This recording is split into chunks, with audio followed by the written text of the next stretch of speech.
Hi, my name is Barrett Martin. Today I will be presenting on green infrastructure and why and how you should use it.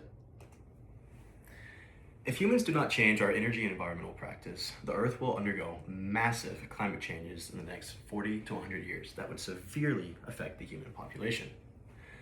We can see a lot of this infrastructure coming from the current construction processes, as concrete production accounts for around 8% of all global greenhouse gases. We have to look at the source. Sustainable development and building practices must be adapted into routine construction processes. If not, the irreversible effects of climate change and worsening of the planet will make the Earth eventually uninhabitable. Sustainability and environmental concerns, such as the material production and aging infrastructure, must be combated by smart and renewable construction and development. So how do we combat the old process? Well, we look at what we can do with the new.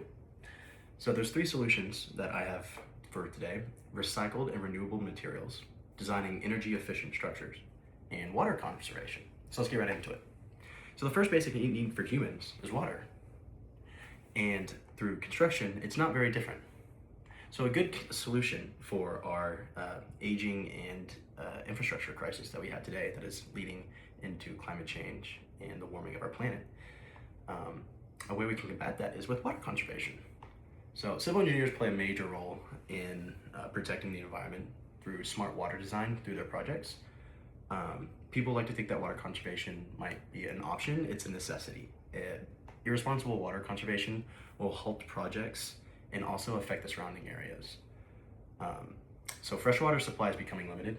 Only 3% of the Earth is freshwater. And climate change and population growth plays a big part into our decline of freshwater. We can see this with Corpus Christi being the first city in the US about to run out of water. So rising population stresses our aging water systems that we already have, according to George Williams in 2024. Conserving water is actually more sustainable and cheaper than finding new sources altogether, which may surprise a few people. But being able to practice responsible and sustainable water conservation when building projects and construction actually is cheaper than having to find new sources such as underground aquifers or tapping into new rivers. Kind of touched on irresponsible water usage leads to detrimental environmental degradation. Untreated wastewater from construction often discharges into public rivers, any underground aquifers, aqueducts, which is affecting the general population around the construction site. It negatively affects all humans and ecosystems together. So through smart water conservation, we can see that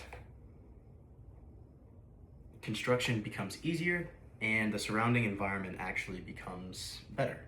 So the second solution that I have for today, that why we should adopt more sustainable infrastructure, is energy efficient buildings, which is a better approach. Water conservation is still a necessity, but this is a little bit better approach. So energy efficient construction, what does that mean? Circular construction is a part of that, and it improves material efficiency. Circular construction is sustainable building with an emphasis on renewable materials that have easy maintenance. So think of it as a circle process of construction that can be maintenance and built with the same materials. And so it combats our aging infrastructure problem while also being better for the environment as a whole. And the end result is a longer lasting structure. So any effort to combat our carbon footprint is a good one, but there are better ones. And the best solution that I wanted to talk about today was actually already previously mentioned. It's renewable and recyclable materials. So in my opinion, the best solution to our aging infrastructure and the unsustainability in our infrastructure is using renewable and recyclable materials. So some evidence to support this is reducing just virgin materials and extends resource life. So using recyclable materials instead of finding new ones. Recycled glass, wood, and certain metals can cut greenhouse gas emissions by almost 40% versus producing new materials, according to Almuset in 2024.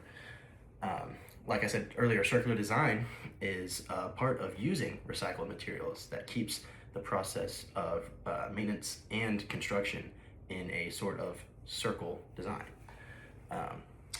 There's also been studies into regenerative and bio-based materials are inherently recyclable. So this is anything from hempcrete and bamboo composites that can naturally store CO2 when made instead of excreting it into the atmosphere, according to Koshinova in 2023. Also, mycelium-based composites can be composted, reused, recycled, and safely biodegraded, so they're not wasting away in a landfill for over 100 years. Like I said, good, better, and best. All solutions are valuable when it comes to helping the environment.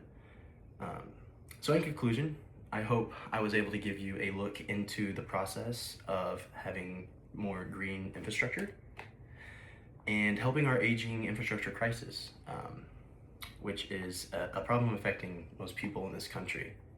Sustainable infrastructure is not just about the best practice, but the most responsible ones. Through energy efficient design, water conservation, and recyclable and reusable materials, we can see the future of design, and we can all see that they contribute to the same purpose, to make a better country, or make a better world.